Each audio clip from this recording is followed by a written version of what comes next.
السلام عليكم، مرحبا بكم في قناة ام ربيعة. اليوم ان شاء الله غادي نحضر معكم كيك بالشكلاط بدون دانون. كيجي ساهل غير بجوج بيضات بواحد الصوص ساهله ولذيذه بزاف. كيجي رطب وهشيش. ما نطولش عليكم، ندوزو المقادير وطريقة التحضير.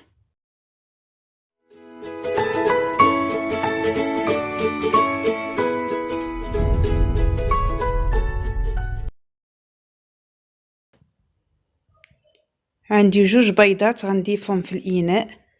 غادي نضيف كاس ديال السنيده. غادي نطرب مزيان بالطراب الكهربائي. غادي نضيف ليهم كاس معامرش ديال الزيت.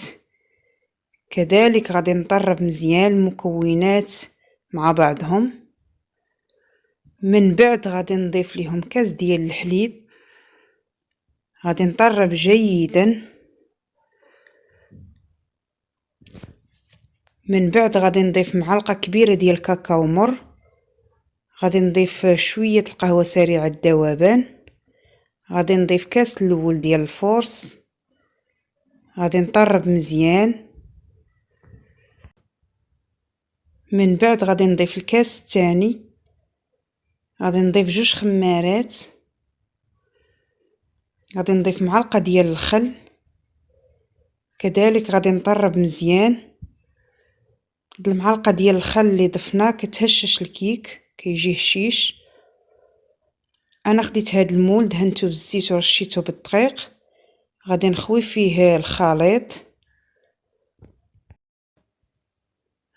غادي نقاد الكيك في اللاطه. غادي ندخلها للفرن. انا خديت كاسرونه ضفت ليها كاس كبير ديال الحليب. غنضيف لها شويه القهوه سريعه الذوبان.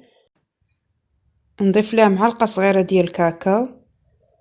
غادي نضيف شويه ديال المايزينا، غير شويه باش ما تعقدش لي الكريمه، باش تجي خفيفه. غادي نضيف معلقه ديال السنيده صغيره. المعلقه الثانيه غادي نحركهم بالطراب اليدوي ونديرهم فوق البوطه. الكيكه ديالنا وجدات، كتجي على هذا الشكل، كتجي رطبه ما شاء الله. انا غادي ندير لها ثقاب بهذا الشكل باش تشرب لي داك الصوص وتجي رطبه. انا غادي نخوي فيها هاد الصوص، يعني الكيكه خليتها بردات. غادي نحاول نكب فيها هاد الصوص كامل كيف ما كتشوفوا معايا.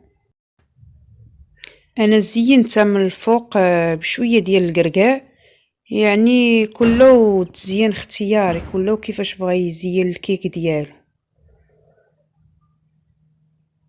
كيف ما كتشوفوا معايا كتجي ما شاء الله. انا قطعت طرف، كتجي رطبه بزاف، كتجي زوينه بالصحه والراحه.